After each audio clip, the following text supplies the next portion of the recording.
This program is available as a free download. The Google link will be down in the description of the video.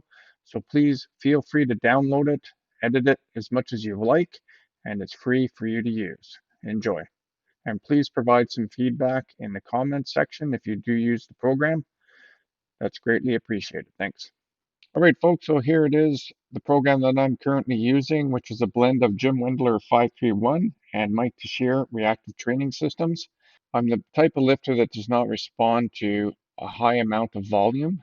So this program definitely doesn't have a ton of volume in it. And it has some differences between what I would do for my squat days, my deadlift days, and my bench days and shoulder days. So it's kind of a mixture of them all, which I find is working for me. And again, I am not one that responds well to a lot of volume.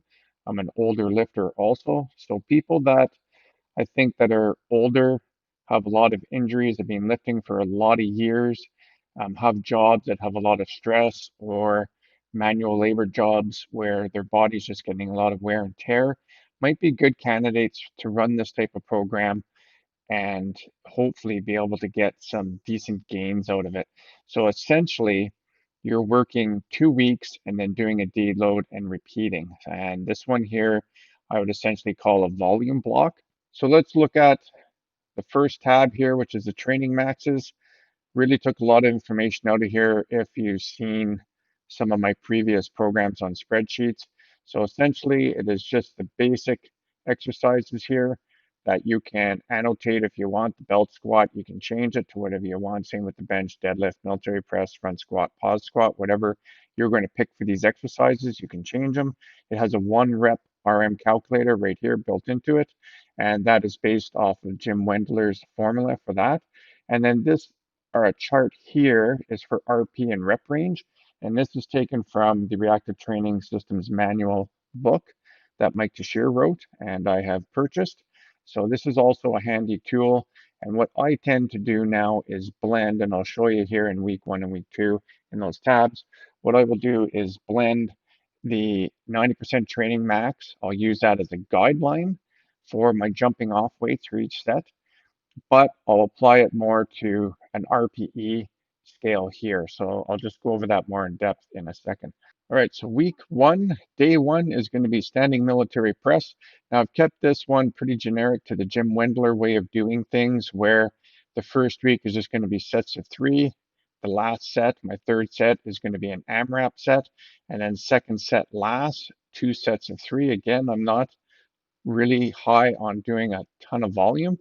And then here I have what I like to do now is, because I find as you get stronger and stronger and stronger, that the intensities with a, let's say a 90% training max doesn't always correspond very well with like your first set of 3 is feeling almost like still a warm-up set with the calculated weights that it gives you, right? So in this case, it calculated 105.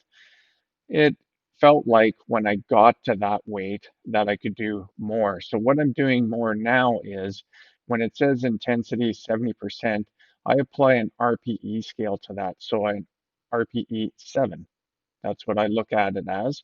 So that weight, when I'm done with it, it should feel like I got 3 reps left in the tank. If it doesn't, I'm going to use that as a test set and then add more weight to it. So in this case, I added 5 more pounds, did my first actual work set, which felt like an RPE 7, where I had 3 reps left. So that was my actual weight that I used instead of 105.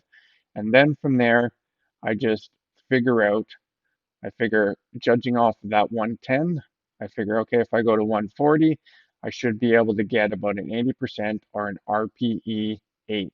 And then for here, this would be an RPE 9. And then back down to my second set last, which is my second set weight. I just repeat that again for 2 sets. So I find this works a lot better. The only difference would be is normally for an AMRAP set, because I'm working closer to an actual 90% intensity, that this 160, I may only get 4 or 5 reps with it instead of, let's say, 7, 8, 9, 10 possible reps with it. But I do find doing it this way, I'm getting more better quality work out of the reps and the sets. And then from there, we just go to close grip bench press, 3 count pause with my feet up. And again, this is all specific to work on weak points. Okay, so that's driving the bar off the chest up through the mid range of the movement, all the way to the top. And I use this one at 3 at 8 RPE. So that means 3 reps at an 8 RPE. So when you look at that 3 at 8 RPE, we can go back to the training max scale here, 3 reps, and then the RPE scales here. So 8, 3 reps is 80%. So there we go, is my 80%. There's my actual training load that it calculates for me. Okay, and that is based off of right here, my bench press. So it takes a percentage of that bench press and applies it to what I should be loading on the bar. And then my actual, once I got to there, my first 250 felt slightly not enough weight. So I added 5 pounds, and that was my actual weight that I used for my 3 sets. Wide grip pull-ups, tricep extension exercise. And I would normally go with this day, do more of a high intensity, but because I'm doing close grip bench press, that's already high intensity on my triceps. So I would go more with a, kickbacks or some sort of exercise that's not a compound movement for the triceps. Face pulls, and then we move on to day 2.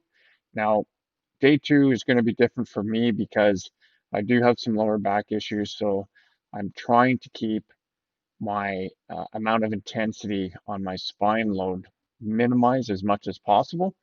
So I'm doing a pause deadlift, which forces me to shed weight off the bar. And it's also working my weak point, which is from the floor up to the shins. Okay, so that's my weak point for deadlift. And then with the theories with Mike Teixeira is you're always working when it comes to all your main compound lifts and assistance to those main lifts. You want to be attacking your weak points constantly.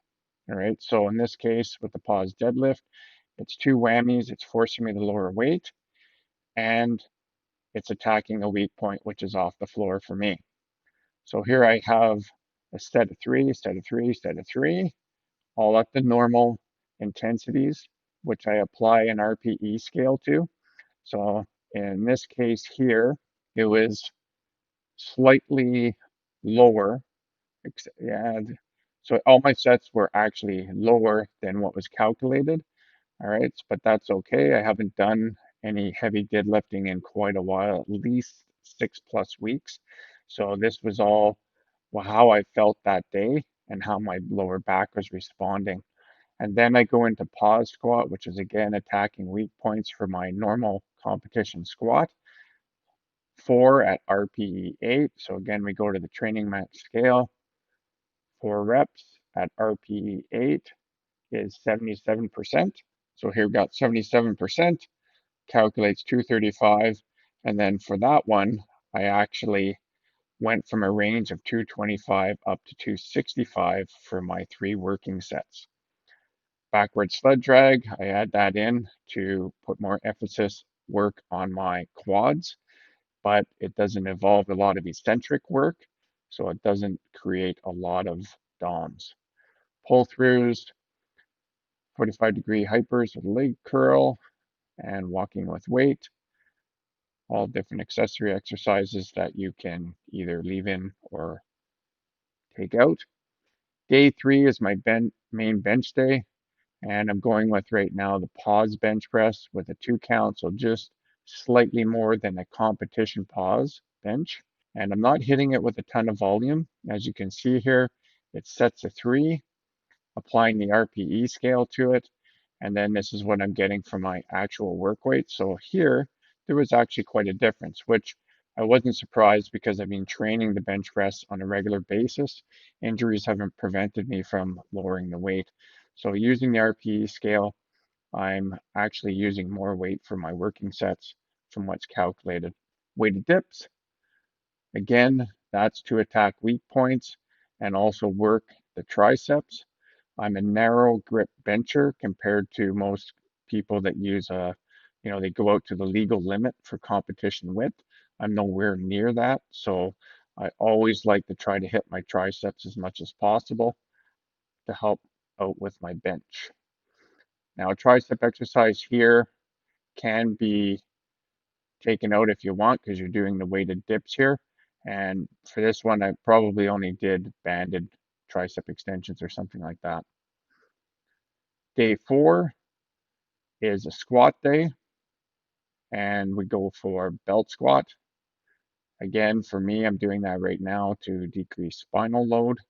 And again, it's not much volume, 3 sets. The last set is an AMRAP set. Again, applying the RPE scale to this. So I ended up with what the calculated loads were, and what I actually loaded were more weight in this case. Then the front squat, 3 sets of 6. Again, slightly higher than what it calculated for me. The Romanian deadlift actually felt really good on my lower back, so I increased the weight and ended up doing 3 working sets at 275. So that one felt great.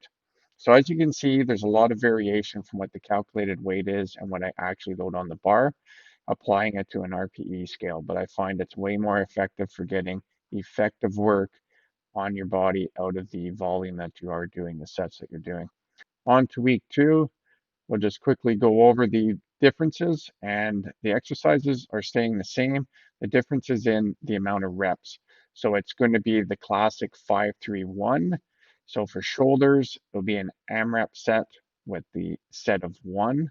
Let's see what we can get. I haven't done this week yet, so I don't have weights in the actual column here. And the close grip bench press, feet up, 3-second pause, same amount of sets, same amount of RP applied to it. And then we get to week 2, day 2, the pause deadlift. That's going to stay the same, 3 sets, but it's going to be 5-3-1. No AMRAP at this, but what I might do is, depending on how it feels, I might do a couple of joker sets after this and increase the weight slightly, just to get some added extra heavier volume and see how it feels on my lower back, but nothing crazy. So that one I don't actually put in there. That'll be programmed depending on how I feel that day. The pause squat is 3 sets at 4 at an RPE of 8. Again, backward sled drag. Everything else stays the same. Week 2, day 3, the pause bench press.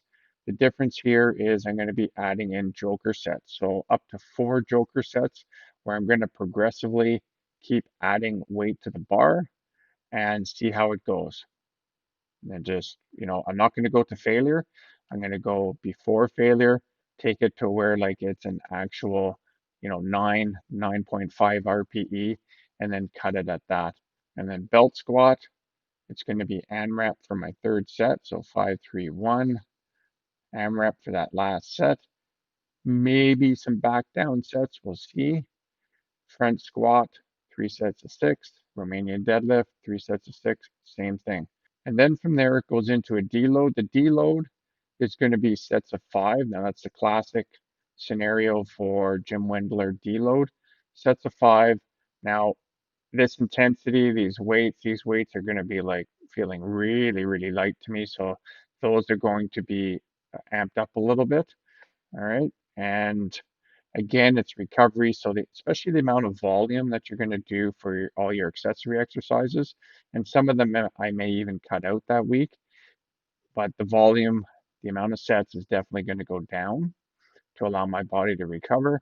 Trap bar deadlift, something that's slightly different. All right, for a feeling, I'll probably use that one that week. The pause bench press, I'll still go with that guy. And then the belt squat, front squat. Now these guys here, I'll probably decrease the volume. And then all that happens is I go right back into week 1 and week 2 again with another deload at week 3. May change up some of the exercises. It all depends how it feels, but I may keep all the exact same exercises and just rinse and repeat the entire 3-week block again. So that's it in a nutshell. Hopefully you were able to get something out of this.